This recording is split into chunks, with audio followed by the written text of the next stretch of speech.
திருச்சிற்றம்பலம்.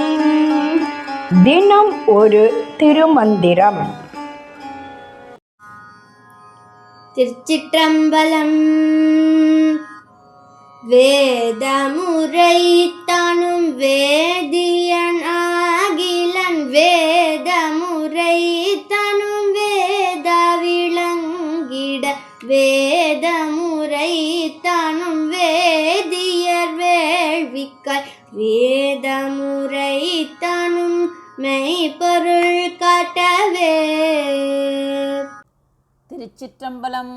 வேதம் உரைத்தானும் ஆகிலன் என்று தொடங்கும் பாடலை இப்பொழுது நாம் கண்டு கழிக்கப் போகிறோம். வேதம் உரைத்தானும் ஆகிலன் என்று கூறுகிறார். இறைவன் வேதங்களை தந்தவன் தான். ஆனால் அவன் வெறும் சொற்களில் அல்லது வெறும் வேத நூல் அறிவில் மட்டும் அடங்கி விடுபவன் அல்ல. புத்தக அறிவால் மட்டும் அவனை எட்டிவிடவே முடியாது. வேதா விளங்கிட, படைப்பு கடவுளான பிரம்மனுக்கே அவன்தான் வேதா. படைப்பு தொழில் புரியும் ஆற்றலும் வேதங்களின் உட்பொருளும் விளங்க வேண்டும் என்பதற்காக இறைவன் வேதம் சொன்னான். வேதியர் வேள்விக்காய், உலகில் அறநெறி தவறாமல் வாழும் வேதியர்கள், அதாவது அறிவுடையோர்கள், உலக நன்மைக்காக செய்யும் வேள்விகள் முறைப்படி நடப்பதற்காக வழிகாட்டியாக வேதம் சொன்னான். மெய்ப்பொருள் காட்டவே. இவை அனைத்திற்கும் மேலாக என்ன செய்தான்? உயிர் இந்த உலக மாயையில் சிக்காமல் அழியாத மெய்ப்பொருள் எது என்பதை நேரடியாக உணர்த்தவே இறைவன் வேதம் உரைத்தான். இதன் பின்னணியில் உள்ள கதையும் தத்துவத்தை பார்க்கலாம்.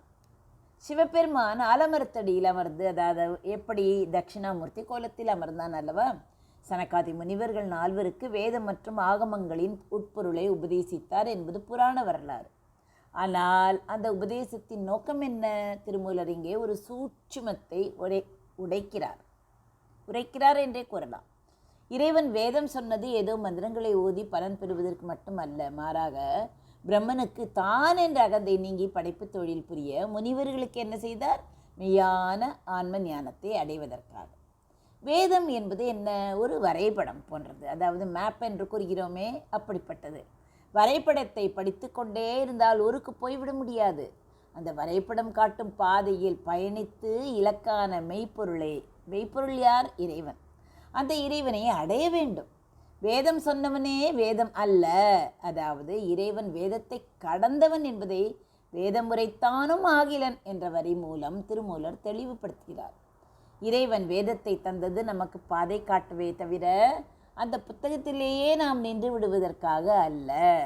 நூல் அறிவை தாண்டி போய் அனுபவ அறிவில் மெய்ப்பொருளை காண வேண்டும் என்பதே திருமூலர் நமக்கு சொல்லும் செய்தியாகும். வேதம் உரைத்தானும் ஆகிலன், வேதம் உரைத்தாலும் வேதா விளங்கிட, வேதம் உரைத்தானும் வேதியர் வேள்விக்காய், வேதம் உரைத்தானும் மெய்ப்பொருள் காட்டவே.